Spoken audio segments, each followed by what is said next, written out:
جویریہ بن اسما نے بیان کیا، ان سے نافع نے اور ان سے عبداللہ رضی اللہ عنہ نے کہ رسول کریم صلی اللہ علیہ وسلم نے یہودیوں کو خیبر کی زمین دے دی تھی کہ اس میں محنت کے ساتھ کاشت کریں اور پیداوار کا آدھا حصہ خود لے لیا کریں۔ ابن عمر رضی اللہ عنہ نے نافع سے یہ بیان کیا کہ زمین کچھ کرائے پر دی جاتی تھی۔ نافع نے اس کرائے کی تعین بھی کر دی تھی، لیکن وہ مجھے یاد نہیں رہا۔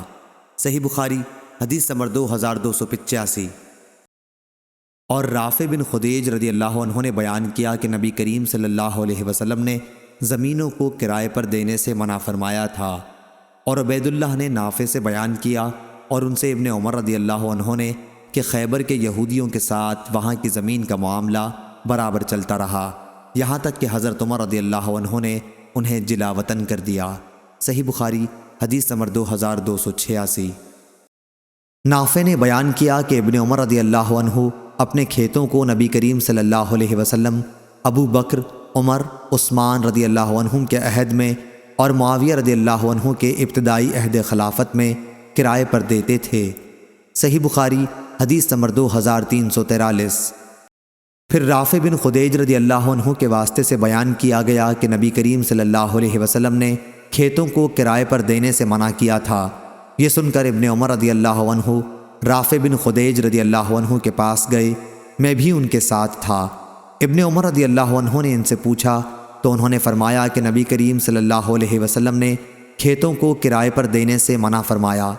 اس پر ابن عمر رضی اللہ عنہ نے کہا کہ آپ کو معلوم ہے نبی کریم صلی اللہ علیہ وسلم کے عہد میں ہم اپنے کھیتوں کو اس پیداوار کے بدل جو نالیوں پر ہو اور تھوڑی گھاس کے بدل دیا کرتے تھے۔ صحیح بخاری حدیث نمبر 2344۔ سالم نے خبر دی کہ عبداللہ بن عمر رضی اللہ عنہ نے بیان کیا، رسول اللہ صلی اللہ علیہ وسلم کے زمانے میں مجھے معلوم تھا کہ زمین کو بٹائی پر دیا جاتا تھا۔ پھر انہیں ڈر ہوا کہ ممکن ہے نبی کریم صلی اللہ علیہ وسلم نے اس سلسلے میں کوئی نئی ہدایت فرمائی ہو جس کا علم انہیں نہ ہوا ہو، چنانچہ انہوں نے احتیاطاً زمین کو بٹائی پر دینا چھوڑ دیا۔ صحیح بخاری حدیث نمبر 2345۔ رافع بن خدیج رضی اللہ عنہ نے بیان کیا کہ میرے دونوں چچا ظہیر اور مہیر رضی اللہ عنہ نے بیان کیا کہ وہ لوگ نبی کریم صلی اللہ علیہ وسلم کے زمانے میں زمین کو بٹائی پر نہر کے قریب کی پیداوار کی شرط پر دیا کرتے، یا کوئی بھی ایسا خطہ ہوتا جسے مالک زمین اپنے لیے چھانٹ لیتا، اس لیے نبی کریم صلی اللہ علیہ وسلم نے اس سے منع فرما دیا۔ حنظلہ نے کہا کہ اس پر میں نے رافع بن خدیج رضی اللہ عنہ سے پوچھا، اگر درہم و دینار کے بدلے یہ معاملہ کیا جائے تو کیا حکم ہے؟ انہوں نے فرمایا کہ اگر دینار و درہم کے بدلے میں ہو تو اس میں کوئی حرج نہیں۔ اور لیث نے کہا نبی کریم صلی اللہ علیہ وسلم نے جس طرح کی بٹائی سے منع فرمایا تھا وہ ایسی صورت ہے کہ حلال و حرام کی تمیز رکھنے والا کوئی بھی شخص اسے جائز نہیں قرار دے سکتا، کیونکہ اس میں کھلا دھوکہ ہے۔ صحیح بخاری حدیث نمبر 2346، 2347۔ ہلال بن علی نے بیان کیا، دوسری سند، اور ہم سے عبداللہ بن محمد نے بیان کیا، انہوں نے کہا کہ ہم سے ابو عامر نے بیان کیا، ان سے فلیح نے بیان کیا، ان سے ہلال بن علی نے، ان سے عطا بن یسار نے، اور اسے ابو ہریرہ رضی اللہ عنہ نے کہ نبی کریم صلی اللہ علیہ وسلم ایک دن بیان فرما رہے تھے، ایک دیہاتی بھی مجلس میں حاضر تھا کہ اہل جنت میں سے ایک شخص اپنے رب سے کھیتی کرنے کی اجازت چاہے گا، اللہ تعالیٰ اس سے فرمائے گا کہ اپنی موجودہ حالت پر تو راضی نہیں ہے؟ وہ کہے گا کیوں نہیں، لیکن میرا جی کھیتی کرنے کو چاہتا ہے۔ حضرت صلی اللہ علیہ وسلم نے فرمایا کہ پھر اس نے بیج ڈالا، پلک جھپکنے میں وہ اگ بھی آیا، پک بھی گیا اور کاٹ بھی لیا گیا، اور اس کے دانے پہاڑوں کی طرح ہوئے۔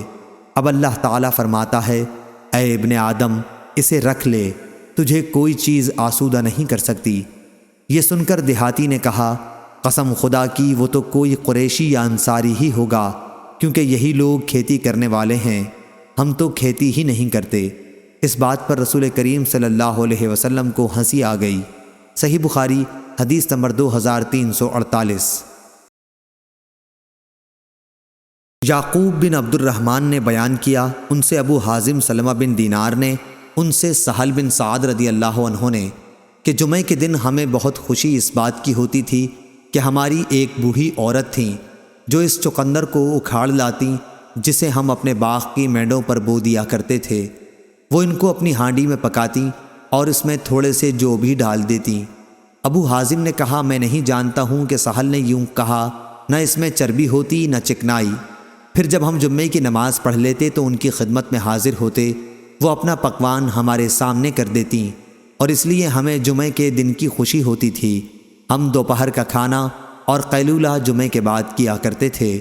صحیح بخاری حدیث نمبر 2349۔